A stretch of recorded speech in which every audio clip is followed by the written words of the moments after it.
प्यारे परीक्षार्थियों, आप सभी का स्वागत है आपके अपने और फेवरेट चैनल टीचिंग परीक्षा में।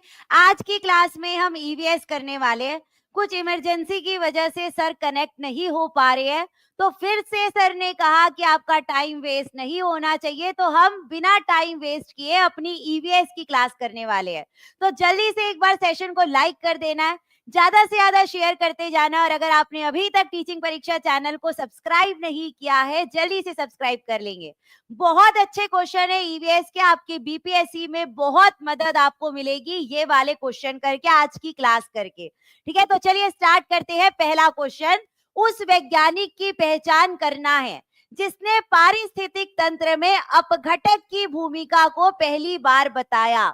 चलिए, नया क्वेश्चन है, नया क्वेश्चन है, आज तक आपने इसके बारे में नहीं पढ़ा होगा। चलिए जल्दी से करना है, जल्दी से आंसर करना है, फटाफट कमेंट में लिखते जाएंगे। जी बेटा, सभी को गुड आफ्टरनून। कुछ मेडिकल इशू इमरजेंसी की वजह से सर नहीं आ पाए हैं। सर आपकी क्लास बाद में लेंगे, जब तक हम ईवीएस कर लेते हैं। ठीक है जी बेटा। चलिए, आपको उस वैज्ञानिक का नाम बताना है, उस साइंटिस्ट का नाम बताना है जो अपघटक की जो जिसने बताया कि अपघटक की क्या भूमिका होती है। अपघटक क्या करते हैं, डिकम्पोजर्स क्या करते हैं, जो मर जाता है। अगर कोई पौधा और जानवर मर गया है, उसकी बॉडी में से कार्बनिक कंपाउंड को न्यूट्रिएंट में बदलने का काम, पोषक तत्वों में बदलने का काम अपघटक करता है। और इस अपघटक के बारे में हमें ईपी ओडम ने बताया है। किसने बताया है? ईपी ओडम ने। नया क्वेश्चन है और ज्यादातर बच्चों ने गलत आंसर किया था। ईपी ओडम ने बताया है। ईपी ओडम जो थे, उन्होंने एक बुक लिखी थी, fundamentals of ecology. EP Odum ने एक बुक लिखी, fundamentals of ecology, fundamental of ecology. इसके अंदर उन्होंने अपघटक के बारे में बताया है। इसके अंदर उन्होंने अपघटक के बारे में बताया। ईपी ओडम के ऊपर बीपीएससी टीआरई 3 में क्वेश्चन बना था कि ईपी ओडम ने वाई शेप का मॉडल दिया है। ईपी ओडम ने वाई शेप का मॉडल दिया है। बीपीएससी में क्वेश्चन बन चुका है। इस बार चांसेस है कि अपघटक के बारे में हमें किसने बताया है? ईपी ओडम ने बताया। बहुत अच्छा क्वेश्चन है, आपके लिए इंपॉर्टेंट क्वेश्चन है। ये है ईपी ओडम, ये है ईपी ओडम। ठीक है, चलिए आगे बढ़ते हैं। दूसरा क्वेश्चन, कौन यहाँ पर अपघटक नहीं है? चलिए फास्ट लिखना है कमेंट में, और अभी तक जिन्होंने लाइक नहीं किया है, लाइक और शेयर ज्यादा से ज्यादा करते आना। सारे क्वेश्चन नए हैं और इंपॉर्टेंट है। कौन सा यहाँ पर अपघटक नहीं है? जल्दी से बताना है, कौन सा डिकम्पोजर नहीं है? जीवाणु डिकम्पोजर के अंदर आता है, कवक डिकम्पोजर के अंदर यानी कि अपघटक के अंदर आता है, केचुए भी अपघटक के अंदर आते हैं, लेकिन शैवाल, लेकिन जो एल्गी रहती है, जो शैवाल रहती है, उसके अंदर क्लोरोफिल रहता है। इसके अंदर क्लोरोफिल रहता है और वो फोटोसिंथेसिस कर सकती है। एल्गी जो रहता है, शैवाल जो रहता है, वो क्लोरोफिल रहता है, फोटोसिंथेसिस करता है, वो डिकम्पोजर के अंदर नहीं आता है। ठीक है, चलिए आगे बढ़ते हैं। नेक्स्ट क्वेश्चन का आंसर करना है। आपको बताना है कौन से पारिस्थितिक तंत्र में ऊर्जा उत्पादन सबसे अधिक होता है। चलिए फास्ट आंसर करना है, फास्ट आंसर करना है। देखिए, बहुत सारे बच्चों को एल्गी के बारे में नहीं पता था, है ना। अगर आप ऐसे ही ईवीएस की क्लास करते हैं तो बहुत सारी चीजें आपको समझ में आने वाली है। ठीक है, आपको बताना है। और हमारी ईवीएस की जो क्लास होती है फ्राइडे के होती है। ठीक है, लेकिन आज सर नहीं आए, इसलिए सर ने कहा कि आप ईवीएस की क्लास ले लीजिए। लेकिन फ्राइडे, हर फ्राइडे 1 बजे, हर फ्राइडे 1 बजे आपकी ईवीएस की क्लास होती है। वो वाली क्लास से जुड़ना बिल्कुल नहीं भूलना है आपको, वो क्लास आपके लिए इंपॉर्टेंट है। ठीक है, चलिए आपको बताना है कौन से पारिस्थितिक तंत्र में ऊर्जा उत्पादन सबसे ज्यादा होता है। वो है ट्रॉपिकल रेन फॉरेस्ट, वो है उष्ण कटिबंधीय वर्षावन। ट्रॉपिकल रेन फॉरेस्ट में सनलाइट बहुत ज्यादा होती है, ट्रॉपिकल रेन फॉरेस्ट में सूर्य की ऊर्जा बहुत ज्यादा होती है, फोटोसिंथेसिस बहुत ज्यादा होता है, तो ऊर्जा उत्पादन भी बहुत ज्यादा होगा। ठीक है, ट्रॉपिकल रेन फॉरेस्ट। बहुत सारे बच्चे इसका आंसर बी कर रहे हैं, बहुत सारे बच्चे इसका आंसर बी कर रहे हैं।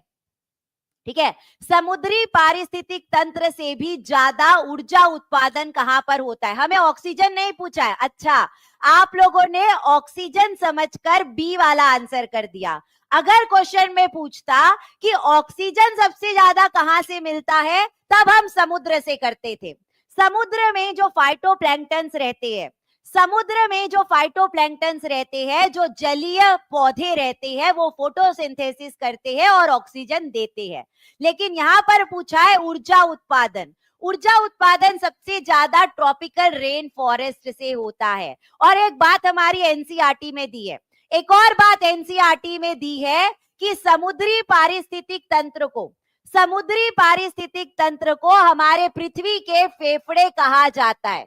समुद्री पारिस्थितिक तंत्र को या समुद्र को पृथ्वी के फेफड़े कहा जाता है, लंग्स कहा जाता है, क्योंकि वो ऑक्सीजन सबसे ज्यादा बनाते हैं। ये वाली बात एनसीईआरटी में दी है, वो आपको नोट डाउन कर लेना है। ठीक है, आगे बढ़ते हैं, नेक्स्ट क्वेश्चन में आते हैं। शहरी क्षेत्रों में लाइकेन की अनुपस्थिति के लिए मुख्य रूप से कौन सी गैस उत्तरदायी है? चलिए जल्दी से आंसर करना है, बहुत बढ़िया तरीके से आंसर कर रहे हैं। फास्ट इसका आंसर करेंगे कि अगर लाइकेन की अनुपस्थिति होती है तो वहां पर कौन सी गैस है? देखिए, कई बार आप कुछ चीज से डरते हैं, कोई चीज से अगर आप डरते हैं तो वहां जाना पसंद नहीं करते हैं। ठीक है, जैसे कि अगर गली में कोई कुत्ता आ रहा है और आपको अगर कुत्ते से डर लगता है तो वो गली से जाओगे क्या? नहीं जाते, अपनी गली चेंज कर लेते हैं। तो लाइकेन जो है वो सल्फर डाइऑक्साइड उसको पसंद नहीं है। लाइकेन को सल्फर डाइऑक्साइड पसंद नहीं है। अगर सल्फर डाइऑक्साइड आ जाता है, अगर हवा में सल्फर डाइऑक्साइड आ जाता है तो लाइकेन वहां से चला जाता है। तो लाइकेन अगर नहीं है तो हम पहचान जाते हैं कि वहां पर सल्फर डाइऑक्साइड बढ़ रहा है। और सल्फर डाइऑक्साइड कहां से बाहर निकलता है? कोल पावर प्लांट से। सल्फर डाइऑक्साइड कहां से बाहर निकलता है? कोल पावर प्लांट से। जब कोयले से बिजली बनाई जाती है, जब कोयले से बिजली बनाई जाती है तो सल्फर डाइऑक्साइड गैस बाहर निकलती है और वहां पर लाइकेन जो है अनुपस्थित हो जाता है। याद रखिएगा, इंपॉर्टेंट क्वेश्चन था, बीपीएससी का क्वेश्चन है, बीपीएससी टीआरई में पूछा गया क्वेश्चन है। लेकिन ये क्वेश्चन दोबारा आएगा क्या? नहीं आएगा। अब क्वेश्चन आएगा क्या? क्वेश्चन आएगा क्या एग्जाम में? ये वाला क्वेश्चन आएगा, मतलब इस तरीके का आएगा। ये आपके लिए इंपॉर्टेंट क्वेश्चन है, जल्दी से इसका आंसर बताना है। किस वैज्ञानिक ने पहली बार लाइकेन का उपयोग वायु प्रदूषण के अध्ययन के लिए बायो इंडिकेटर के रूप में किया था? चलिए जल्दी से बताएंगे। जब लाइकेन वहां पर नहीं रहता है तो हम पहचान जाते हैं कि सल्फर डाइऑक्साइड आ चुका है।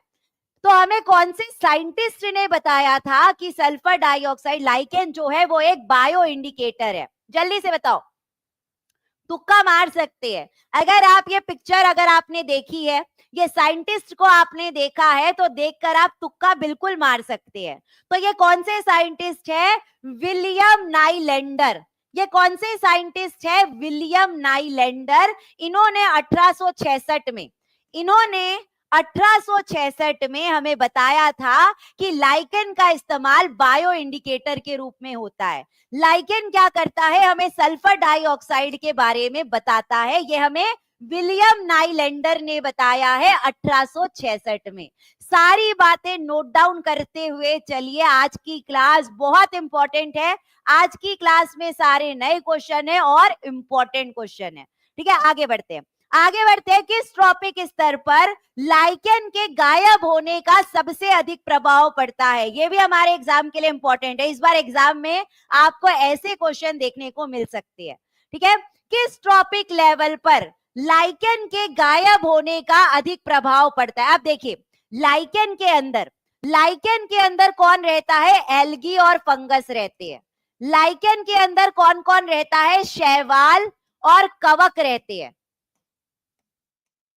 लाइकेन के अंदर क्या रहता है? शैवाल और कवक रहते हैं। शैवाल, अभी मैंने आपको बताया था कि शैवाल के अंदर क्लोरोफिल रहता है, वो खाना बना सकता है। तो खाना बनाकर किसको देगा? कवक को देगा। कवक बदले में उसको क्या लाकर देगा? शेल्टर लाकर देगा, पानी लाकर देगा। तो दोनों एक दूसरे की मदद करते हैं। तो दोनों कैसे हैं? सहजीवी संबंध में है। दोनों कैसे हैं? सहजीवी संबंध में है। अब क्वेश्चन में पूछा है, क्वेश्चन में पूछा है कि अगर लाइकेन नहीं रहेगा तो कौन से ट्रॉपिक स्तर पर प्रभाव पड़ेगा, तो लाइकेन अगर नहीं रहेगा इसका मतलब एल्गी नहीं रहेगा। अगर लाइकेन नहीं रहेगा इसका मतलब एल्गी नहीं रहेगा, इसका मतलब फोटोसिंथेसिस नहीं होगा। सबसे ज्यादा उत्पादक को प्रभाव पड़ेगा, सबसे ज्यादा प्रभाव उत्पादक पर पड़ेगा, प्रोड्यूसर पर पड़ेगा, पहले पोषण स्तर पर पड़ेगा, फर्स्ट ट्रॉपिक लेवल पर सबसे ज्यादा प्रभाव पड़ेगा। समझ में आया? अगर किसी को कोई डाउट आता है तो प्लीज कमेंट में बताइएगा। अगर मैंने आपका डाउट देखा तो हम क्लास में सारे डाउट लेकर चलेंगे। ऐसा नहीं है कि सिर्फ पढ़ते जाना है, डाउट आ रहे हैं तो डाउट क्लियर नहीं करना है। बिल्कुल डाउट हम क्लियर करेंगे, लेकिन आपको डाउट अगर आ रहा है तो बिल्कुल आप कमेंट में मुझे बताइए। और जल्दी से एक बार सेशन को लाइक और ज्यादा से ज्यादा शेयर कर देंगे, क्योंकि ऐसे क्वेश्चन आपके एग्जाम के लिए इंपॉर्टेंट है।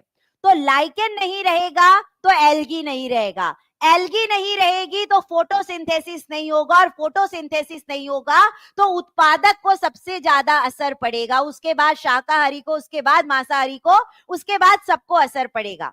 ठीक है, चलिए आगे। इसका आंसर करना है, किस पारिस्थितिक सम्मेलन ने पहली बार लाइकेन को पर्यावरण शरण का संवेदनशील संकेतक माना? चलिए जल्दी से बताओ, जल्दी जल्दी। जी कृष्णा जी, जी बेटा जल्दी से। ईवीएस कब पढ़ाइएगा? देखिए मैं आपको एक बात बता देती हूँ कि ईवीएस की जो क्लास रहेगी हर फ्राइडे को 1 बजे 2 घंटे की क्लास रहेगी, लेकिन बीच बीच में जब सर बिजी हो जाते हैं तो सर की जगह मैं आपकी ईवीएस की क्लास लेती हूँ। तो ऐसे बीच बीच में आपको सरप्राइज ईवीएस की क्लास मिलती है, और सारे क्वेश्चन बहुत इंपॉर्टेंट। ऐसा नहीं कि सरप्राइज क्लास ले रहे हैं तो पुराने क्वेश्चन मैं करवा रही हूँ, मैं आपको सारे नए क्वेश्चन करवा रही हूँ।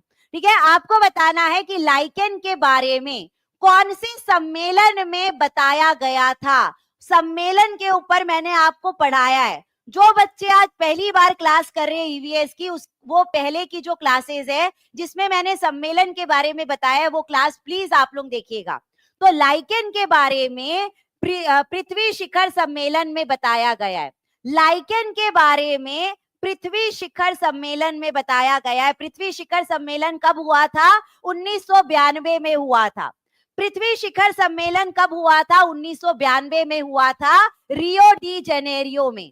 कहा हुआ था? रियो डी जेनेरियो में हुआ था, याद रखिएगा। अब इस सम्मेलन में एजेंडा 21 आया था। इस सम्मेलन में क्या हुआ था? एजेंडा 21 आया था, जिसमें सतत विकास पर ध्यान दिया गया था, जिसमें सतत विकास पर ध्यान दिया गया था, सस्टेनेबल डेवलपमेंट पर ध्यान दिया गया था। और उसी समय लाइकेन को बायो इंडिकेटर्स में शामिल किया गया था। याद रखिएगा, कौन से सम्मेलन में किया गया है? पृथ्वी शिखर सम्मेलन 1992, रियो डी जनेरियो, ब्राजील। कहाँ की बात है? ये ब्राजील की बात है। याद रहेगा, याद रहेगी सारी बातें। आगे बढ़ते आपको बताना है किसे भारतीय पक्षी वैज्ञानिक के नाम से जाना जाता है। जल्दी से लिखना है, ये थोड़ा इजी क्वेश्चन है। ये वाला क्वेश्चन मैंने आपको एक बार शायद और करवाया है। Bird man of India, bird man of India किसे कहा जाता है? पक्षी वैज्ञानिक, भारतीय पक्षी वैज्ञानिक किसे कहा जाता है? सलीम अली को कहा जाता है। किसे कहा जाता है? सलीम अली को कहा जाता है। वो पक्षियों से बहुत उनको लगाव था, उनके ऊपर उन्होंने बहुत सारी किताबें लिखी है। तो पक्षी वैज्ञानिक किसे कहा जाता है? सलीम अली को कहा जाता है। ठीक है, अब आपको बताना है, ये है सलीम अली। डॉक्टर सलीम अली की आत्मकथा का नाम क्या था? चलिए, ये नया क्वेश्चन है, ये नया क्वेश्चन है। जल्दी से आपको लिखते जाना है कमेंट में। सलीम अली को बर्ड मैन ऑफ इंडिया कहा जाता है और उन्होंने बहुत सारी किताबें लिखी है, लेकिन उनकी आत्मकथा, आत्मकथा क्या होती है? अपने बारे में लिखना। आत्मकथा का मतलब क्या होता है? बचपन से लेकर बड़े होते तक अपनी पूरी बायोग्राफी उसके अंदर लिखना। तो उन्होंने अपनी आत्मकथा का नाम क्या दिया था? एक गौरैया का पतन, the fall of a sparrow. जब वो छोटे थे, जब वो गांव में रहते थे, जब वो गौरैया को देखते थे, उसके बारे में उनको बहुत लगाव हुआ गौरैया से। उसके बाद बड़े होते होते उन्होंने सारे पक्षियों के बारे में अपनी किताबों में लिखा है, और उन्होंने ये भी बताया कि गौरैया की संख्या कम होते जा रही है। अर्बनाइजेशन की वजह से, शहरीकरण की वजह से गौरैया कम होते जा रही है। तो आप लोग मुझे बताइए कि गौरैया दिवस कब मनाया जाता है? चलिए, गौरैया दिवस कब मनाया जाता है? जल्दी से कमेंट में लिखना है, जल्दी से कमेंट में लिखना है। ये हमें सलीम अली ने बताया है। सलीम अली ने कहा कि शहरीकरण होने की वजह से, बड़ी बड़ी बिल्डिंग बनाना है, डैम्स बनाना है, ब्रिज बनाना है, उसकी वजह से गौरैया कम होती जा रही है, और उसके ऊपर उन्होंने आत्मकथा लिखी है।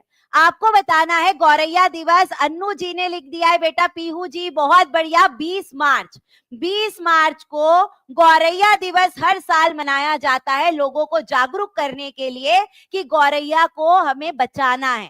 ठीक है, सबसे पहली बार गौरैया दिवस 2010 में मनाया गया था। सबसे पहली बार गौरैया दिवस 2010 में मनाया गया था, उसके बाद हर साल मनाते हैं। तो यह आपको याद रखना है सलीम अली के बारे में। अब सलीम अली के नाम से सलीम अली बर्ड सेंचुरी भी बनाई गई है। ठीक है, क्या बोला मैंने? सलीम अली के नाम से सलीम अली पक्षी अभ्यारण्य भी बनाए गए हैं। वो कहां पर है? चलिए बताइए, सलीम अली बर्ड सेंचुरी कहां पर है? सलीम अली बर्ड सेंचुरी कहां पर है? जल्दी से बताओ, जल्दी बताओ। सलीम अली बर्ड सेंचुरी कहां पर है? फास्ट, गोवा में है, और एक और जगह है, एक और जगह है। एक तो गोवा हो गया, एक तो गोवा हो गया, और एक हो गया जम्मू कश्मीर। 2 जगह पर सलीम अली बर्ड सेंचुरी है। ठीक है, याद रखिएगा। आगे बढ़ते हैं, आगे बढ़ते हैं। आपको बताना है सबसे बड़ा बर्ड सेंचुरी कौन सी है। चाहिए जल्दी कमेंट में लिखिए, बहुत अच्छे क्वेश्चन है। जल्दी से लाइक और शेयर क्लास को करना है। आपको बताना है भारत में सबसे बड़ा पक्षी अभ्यारण्य कौन सा है? जल्दी लिखेंगे, चलिए जल्दी। मजा आ रहा है, मजा आ रहा है? एक बार कमेंट में फटाफट बता देंगे सबसे बड़ी पक्षी अभ्यारण्य कौन सा है। कियोलेडियो नेशनल पार्क, केवलादेव राष्ट्रीय उद्यान, भरतपुर पक्षी अभ्यारण्य। भरतपुर पक्षी अभ्यारण्य जो है वो सबसे बड़ा पक्षी अभ्यारण्य, सलीम अली नहीं है। अगर मैंने सलीम अली के बारे में पढ़ाया है, इसका मतलब सलीम अली बड़ा हो जाएगा क्या? नहीं होगा ना। अगर मैंने अभी तक आपको सलीम अली के बारे में पढ़ाया तो सलीम अली सबसे बड़ा नहीं है बेटा। ठीक है, भरतपुर पक्षी अभ्यारण्य आपको याद रखना है, राजस्थान में। कहां पर है? राजस्थान में है, सबसे बड़ा पक्षी अभ्यारण्य है। तो जो साइबेरियन क्रेन होती है, जो साइबेरियन क्रेन होती है, आपने सुना है साइबेरियन क्रेन के बारे में? जो साइबेरियन क्रेन होती है, साइबेरियन क्रेन नाम का जो पक्षी है, साइबेरिया से इंडिया आता है। साइबेरियन क्रेन नाम का जो पक्षी है, साइबेरिया से इंडिया आता है ठंड के मौसम में, और इंडिया में कहां पर आता है? भरतपुर पक्षी अभ्यारण्य में आता है, केवलादेव राष्ट्रीय उद्यान में आता है। याद रखना, ये क्वेश्चन भी आपके लिए इंपॉर्टेंट है, ये वाला क्वेश्चन भी आपके लिए इंपॉर्टेंट रहेगा। क्या बोला मैंने? कि जो साइबेरियन क्रेन है, साइबेरिया से भारत आता है, साइबेरिया से भारत आता है, उसे प्रवासी पक्षी कहा जाता है। ठंड के मौसम में आता है और भारत में कहां पर आकर प्रवास करता है? भरतपुर पक्षी अभ्यारण्य में करता है, जो राजस्थान में है। याद रखना। आगे बढ़ते हैं, आगे बढ़ते हैं। आपको बताना है हमारे भारत का पहला पक्षी अभ्यारण्य कौन सा है। चलिए जल्दी से बताओ, जल्दी कमेंट में लिखना है, जल्दी। जी जी आन्या जी, जी बेटा जल्दी कमेंट में लिखेंगे। सबसे पहला पक्षी अभ्यारण्य हमारे भारत का कौन सा है? जल्दी बताओ। सबसे पहला पक्षी अभ्यारण्य हमारे भारत का वेदांत गल पक्षी अभ्यारण्य है। वेदांत गल पक्षी अभ्यारण्य कहां पर है? कहां पर है? जल्दी बताओ।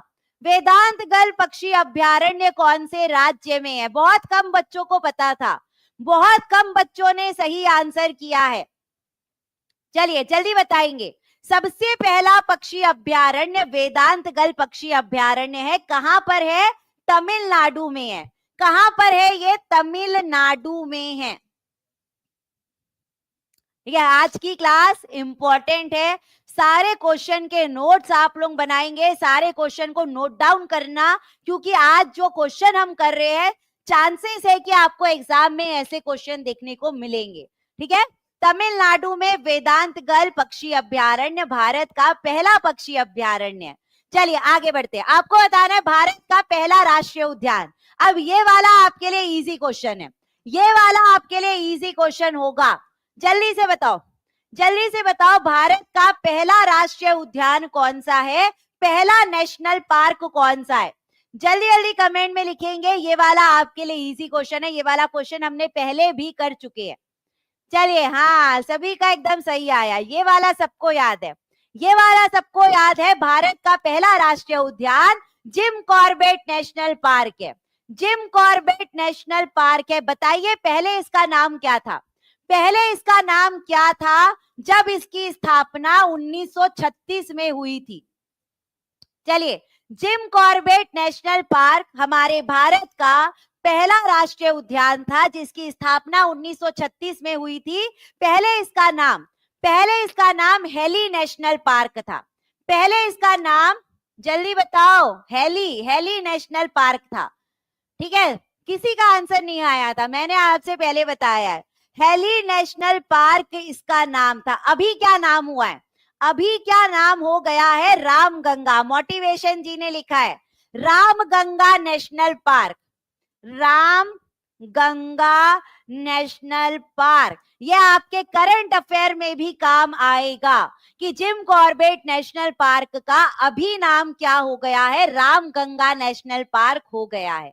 ठीक है, सारी बातें याद रखिएगा। अब ये जो जिम कॉर्बेट नेशनल पार्क है, यहीं से प्रोजेक्ट टाइगर की शुरुआत हुई थी।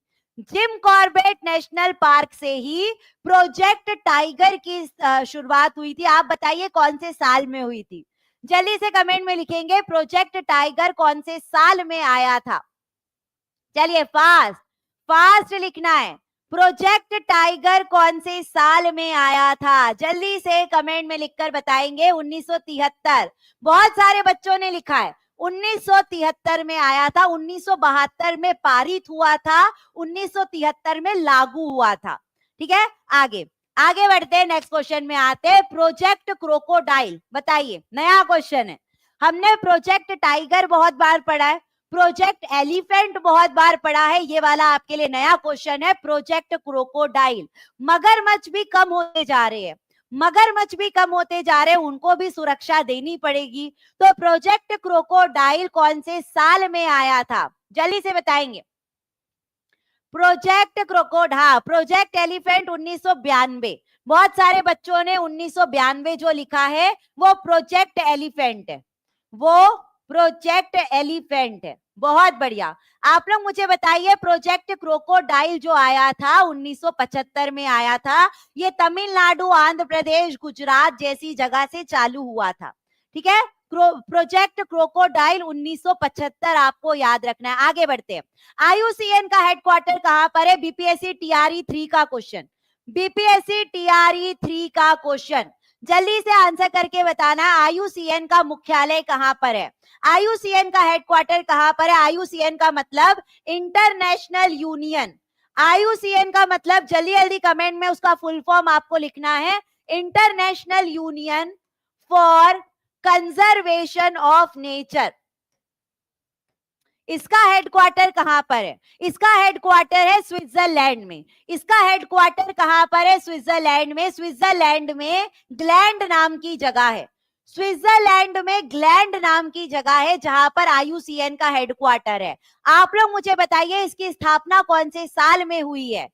आईयूसीएन की स्थापना, आईयूसीएन की स्थापना कौन से साल में की गई है? फास्ट कमेंट में लिखेंगे, फास्ट कमेंट में लिखना है कि आईयूसीएन की स्थापना कौन से साल में हुई है। चलिए जल्दी जल्दी सेशन को लाइक और शेयर भी करते जाना है। आईयूसीएन की स्थापना 1948 में हुई है, हमारे आजादी के 1 साल के बाद, ऐसे आप याद रख सकते हैं 1948।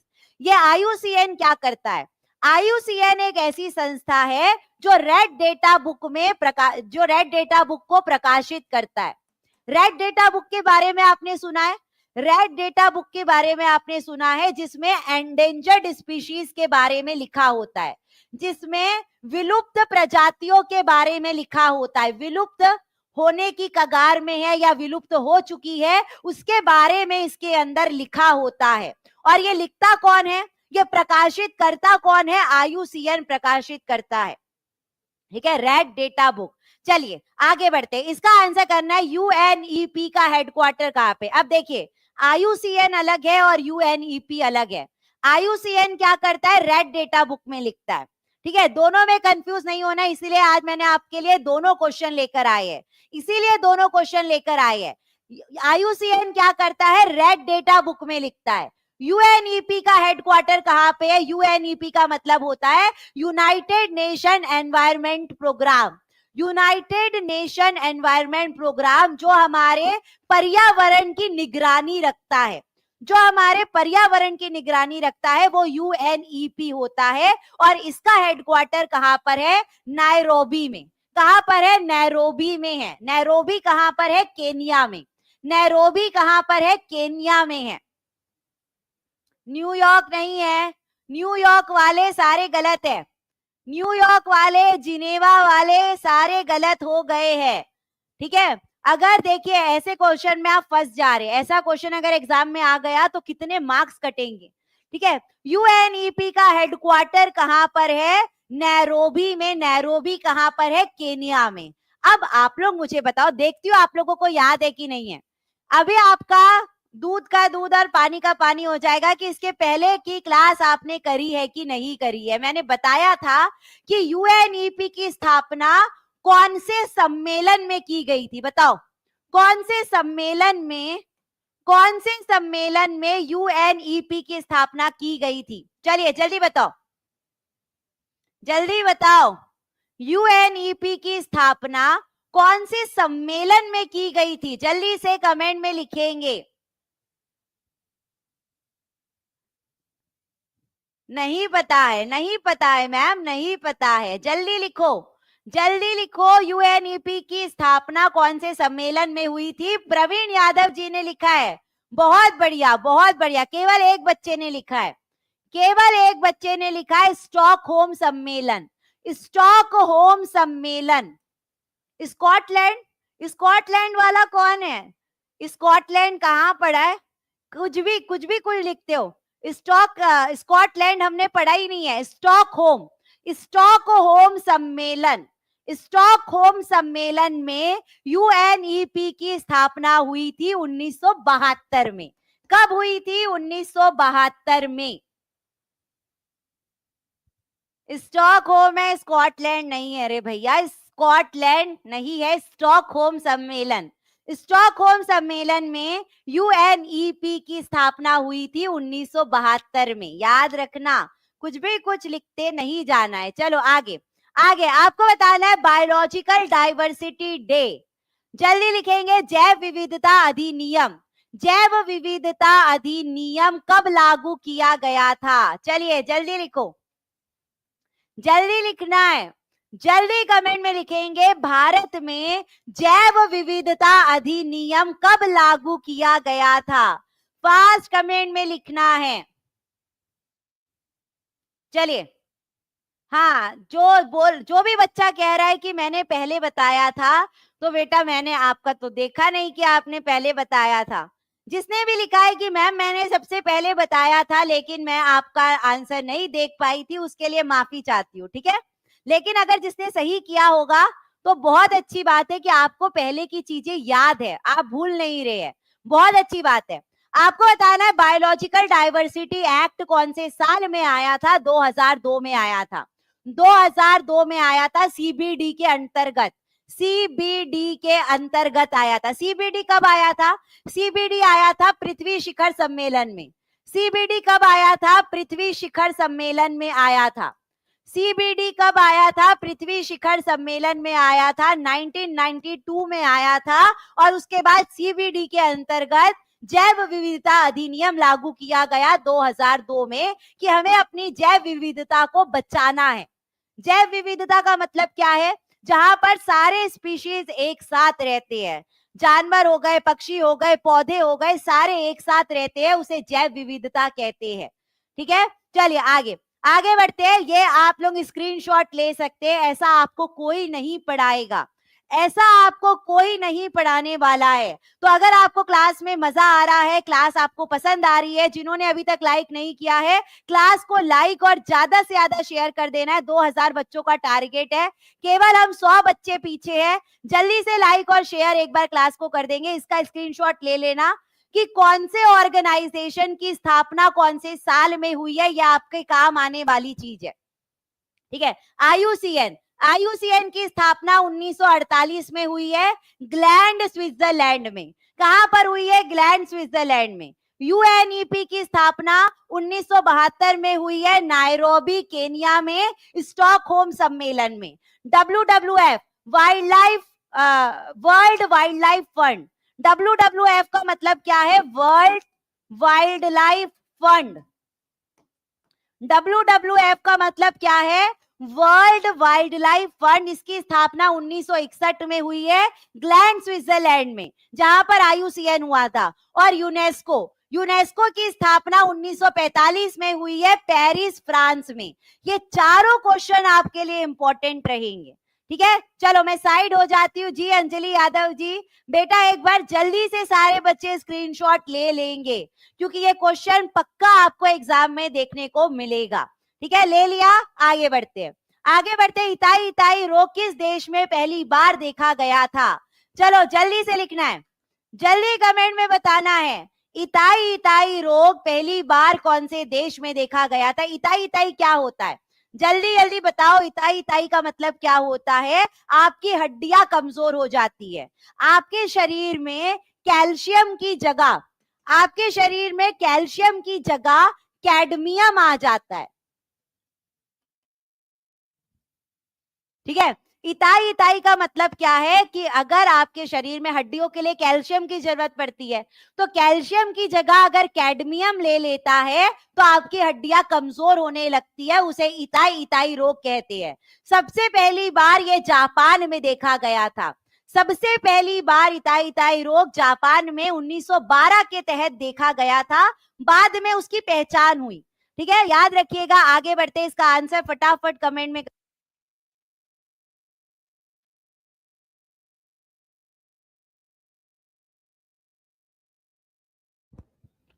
चलो जल्दी, मीन माता या मीना माता रोग किस तत्व के प्रदूषण के कारण होता है? देखिए, मीन माता या मीना माता रोग जल्दी से कमेंट में बताएंगे। मीन माता रोग, अभी इताई देखा।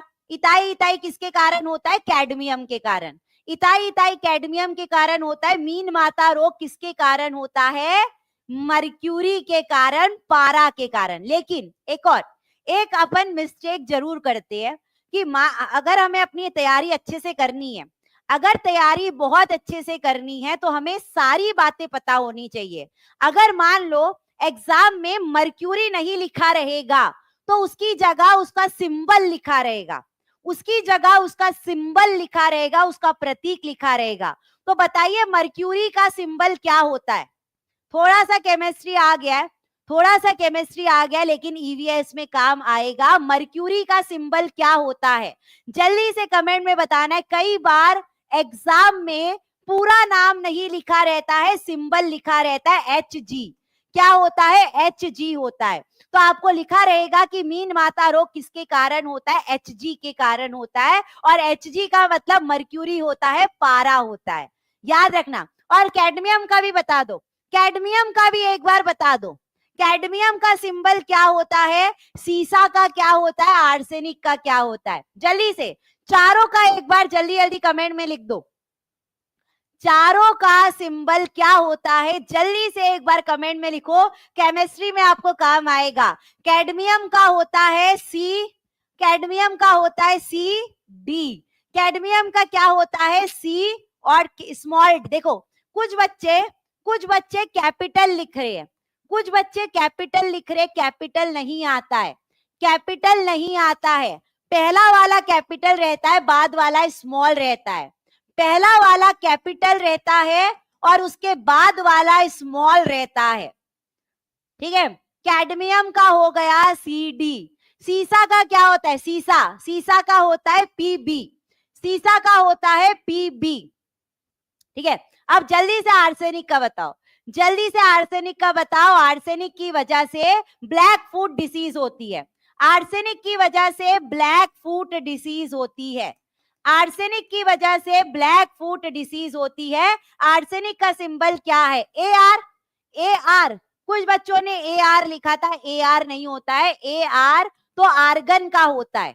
ए आर तो आर्गन का होता है। आर्सेनिक का क्या होता है? ए एस होता है। आर्सेनिक का क्या होता है? ए एस होता है। आर्गन है ना भाई, ए आर मतलब आर्गन है। ए आर मतलब आर्गन, ए आर वाले सारे गलत है। ठीक है, चलिए आगे आगे बढ़ते हैं। एनवायरमेंटल एजुकेशन डे कब मनाया जाता है? जल्दी जल्दी कमेंट में लिखना है। पर्यावरण शिक्षा दिवस कब मनाया जाता है? चलिए फास्ट कमेंट में लिखेंगे। फास्ट कमेंट में लिखना है कि पर्यावरण शिक्षा दिवस। एनवायरमेंटल एनवायरमेंट डे नहीं पूछ रहा है, एनवायरमेंट डे नहीं पूछ रहा है, एनवायरमेंट एजुकेशन डे पूछ रहा है। वो 26 जनवरी को मनाया जाता है। कब मनाया जाता है? 26 जनवरी को। मेरे को मालूम था, मालूम था आप लोग 5 जून आंसर करोगे। 5 जून को पर्यावरण दिवस मनाया जाता है। 5 जून को पर्यावरण दिवस मनाया जाता है। और एनवायरमेंट एजुकेशन डे 26 जनवरी को मनाया जाता है। इसीलिए कह रही हूं, इसीलिए कह रही हूं कि जो हर फ्राइडे वाली क्लास है, हर फ्राइडे को, हर फ्राइडे को आपकी 1 बजे, हर फ्राइडे को आपकी 1 बजे ईवीएस की क्लास होने वाली है। ऐसे क्वेश्चन जो आप गलती कर सकते हैं वो सारे क्वेश्चन हम कवर करेंगे। फ्राइडे वाली क्लास लग चुकी है, वहां पर जाकर सारे बच्चे एक बार लाइक और उसे क्लास को शेयर कर देना है। ये वाली क्लास आपकी 2 घंटे की होगी और वो क्लास आपके लिए इंपॉर्टेंट है। तो हर फ्राइडे को आपको 1 बजे ईवीएस की क्लास से जुड़ना नहीं भूलना है और सारे बच्चों को बता देंगे, सारी जगह शेयर कर देंगे। ठीक है, चलिए आगे बढ़ते हैं। आपको बताना है इंटरनेशनल बायोडाइवर्सिटी डे कब मनाया जाता है? अंतरराष्ट्रीय जैव विविधता दिवस कब मनाया जाता है? चलिए जल्दी बताओ। हाँ, आज बहुत सारा रॉन्ग हो रहा है जी। मीनू गुप्ता जी, जी बेटा आज बहुत सारा रॉन्ग कर रहे हैं, सारे बच्चे कर रहे हो। और ठीक है, चलो जल्दी से बताओ इंटरनेशनल बायोडाइवर्सिटी डे कब मनाया जाता है? अंतरराष्ट्रीय जैव विविधता दिवस कब मनाया जाता है? ये सबको पता होगा, ये सबको पता होगा। हमने किया था 22 मई को मनाया जाता है। 22 मई को हर साल बायोडाइवर्सिटी डे मनाया जाता है। ठीक है, चलिए इसका आंसर करेंगे। Water day, world water day कब मनाया जाता है? विश्व जल दिवस कब मनाया जाता है? चलो जल्दी बताओ, जल्दी लिखेंगे। विश्व जल दिवस कब मनाया जाता है? वर्ल्ड वाटर डे कब मनाया जाता है? चलो जल्दी, 22 मई वाला हो गया आंसर। उसके बाद वाटर डे जो मनाया जाता है 22 मार्च को मनाया जाता है। कब मनाया जाता है? 22 मार्च को मनाया जाता है। लोगों को पानी के लिए जागरूक करना, क्योंकि बहुत सारे ऐसे राज्य हैं जहां पर पानी की कमी है। तो लोगों को एक एक बूंद का हिसाब, एक एक बूंद की रक्षा करना है, एक एक बूंद को वेस्ट नहीं करना है, उसके बारे में इस दिन जागरूक किया जाता है। ठीक है, चलिए आगे। आपको बताना है वर्ल्ड वाइल्ड लाइफ डे कब मनाया जाता है? विश्व वन्य जीव दिवस कब मनाया जाता है? जल्दी लिखेंगे। हाँ, 22 मार्च को बिहार दिवस भी है जी प्रवीण जी। 22 मार्च को बिहार दिवस भी मनाया जाता है, बिल्कुल सही जी। नीतू जी, जो बच्चों ने लिखा है उनको याद है, मतलब मैं भूल गई थी बताना, लेकिन आप लोगों ने याद दिला दिया कि 22 मार्च को जल दिवस के साथ साथ बिहार दिवस भी मनाया जाता है। ठीक है, चलिए आपको बताना है विश्व वन्य जीव दिवस कब मनाया जाता है? वर्ल्ड वाइल्ड लाइफ डे कब मनाया जाता है? 3 मार्च को मनाया जाता है। 3 मार्च को। ठीक है, थोड़ा आज आपको हार्ड क्वेश्चन लग रहे होंगे, लेकिन ऐसे ही क्वेश्चन आते हैं, ऐसे ही क्वेश्चन एग्जाम में आते हैं। नेक्स्ट क्वेश्चन, इसका आंसर करेंगे। विश्व मृदा दिवस कब मनाया जाता है? विश्व मृदा दिवस कब मनाया जाता है? वर्ल्ड सॉइल डे कब मनाया जाता है? चलो जल्दी बताओ, वर्ल्ड सॉइल डे कब मनाया जाता है? विश्व मृदा दिवस, मिट्टी मिट्टी हमारे लिए बहुत जरूरी है। मिट्टी में फसल उगाई जाती है, बिना फसल के हम खाना नहीं खा सकते हैं, तो मिट्टी हमारे लिए बहुत जरूरी है। तो मिट्टी के बारे में जागरूक करने के लिए वर्ल्ड सॉइल डे मनाया जाता है 5 दिसंबर को। कब मनाया जाता है? 5 दिसंबर, 21 जून नहीं है। 21 जून वाले योगा डे, 21 जून को योगा डे मनाया जाता है, योगा दिवस। 5 दिसंबर को वर्ल्ड सॉइल डे मनाया जाता है। ये आपको याद रखना है, विश्व मृदा दिवस मनाया जाता है। ठीक है, चलिए ये आप लोग वापस से स्क्रीनशॉट ले लेंगे। मैंने आपको कहा है कि ऐसा आपको कोई नहीं पढ़ाएगा ईवीएस, कोई ऐसा ईवीएस नहीं पढ़ाएगा जिसमें आपको पूरा टेबल मैंने दिया है, पूरा टेबल मैंने दिया है कि कौन सा डे कब मनाया जाता है। आप सोचिए कि अगर वाईटी में ऐसा पढ़ा रहे हैं, अगर यूट्यूब में ऐसा पढ़ाया जा रहा है, तो पेड क्लासेस कैसी होती होगी, पेड क्लासेस में कंटेंट कैसा होता होगा। ठीक है, तो देखिए सारे डे आपको दिया है। पर्यावरण दिवस 5 जून को, पर्यावरण शिक्षा दिवस 26 जनवरी को, विश्व जल दिवस 22 मार्च को, विश्व वन्य जीव दिवस 3 मार्च को, विश्व मृदा दिवस 5 दिसंबर को, और अंतरराष्ट्रीय जैव विविधता दिवस 22 मई को मनाया जाता है। तो जल्दी से एक बार स्क्रीनशॉट ले लो। जी कोमल जी, साइड हो गई हूं मैं। जी बेटा साइड हो गई हूं, जल्दी से स्क्रीनशॉट ले लो, और आपके एग्जाम के लिए इंपॉर्टेंट है। आगे चलकर मैं आपको महा रिवीजन करवाऊंगी, जिसमें आपको ये क्वेश्चन वापिस पूछूंगी और सारे बच्चों का आंसर आना चाहिए। ठीक है, समझ में आ गया? चलिए ये जल्दी से इसका आंसर करेंगे। ये आज का हमारा लास्ट क्वेश्चन है। हाँ, 1 जुलाई को डॉक्टर डे। ठीक है जी, आफिया जी, जी बेटा आफिया जी, 26 जनवरी को रिपब्लिक डे। जी पूनम जी, चलिए जितना आपको पता है आप कमेंट में लिखते जाओ। जल्दी से इस क्वेश्चन का आंसर करेंगे, आज का लास्ट क्वेश्चन।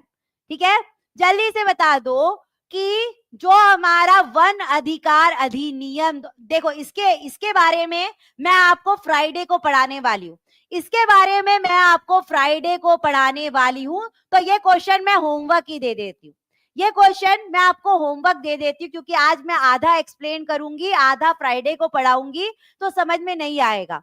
तो ये वाला क्वेश्चन आपके लिए होमवर्क रहेगा। इसका आंसर कमेंट में जरूर करके बताना। क्लास आपको कैसी लगी है वो आप कमेंट में जरूर करके बताएंगे। और साथ ही साथ आपको अभी टीचिंग परीक्षा में 70% का ऑफर दिया जा रहा है। आप सोचिए, यूट्यूब की क्लास ऐसी है, यूट्यूब में हम ऐसे क्वेश्चन कर रहे हैं, तो पेड क्लासेस में इससे ज्यादा अच्छे से पढ़ाई होती है। सारे टॉपिक को डीप में पढ़ाया जाता है, उसके ऊपर बहुत सारे क्वेश्चन करते हैं, डाउट सेशन लगाए जाते हैं, आपकी जो भी क्वेरीज रहती है सारी सॉल्व की जाती है। तो एक बार जरूर सोचिएगा और टीचिंग परीक्षा के साथ जल्द से जल्द जुड़ जाइएगा। स्क्रीन के नीचे नंबर शो हो रहा है, कॉल करके या व्हाट्सएप पर मैसेज करके आप टीचिंग परीक्षा के साथ जुड़ सकते हैं। जरूर बताना ना भूले आज की क्लास कैसी लगी और आज के क्वेश्चन कैसे लगे। और फ्राइडे की क्लास में जाकर जल्दी से लाइक और शेयर कर देंगे, और वो वाली क्लास के बारे में सारे बच्चों को बता देंगे, क्योंकि क्लास इंपॉर्टेंट रहने वाली है। उसमें मैं आपको कुछ अधिनियम के बारे में पढ़ाने वाली हूँ। ठीक है, तो अब हम मिलेंगे फ्राइडे को 1 बजे। आप अलार्म लगा के रख लीजिए, नोटिफिकेशन ऑन करके रख लीजिए। ठीक है, तब तक के लिए सभी को thank you, bye, take care and all the best.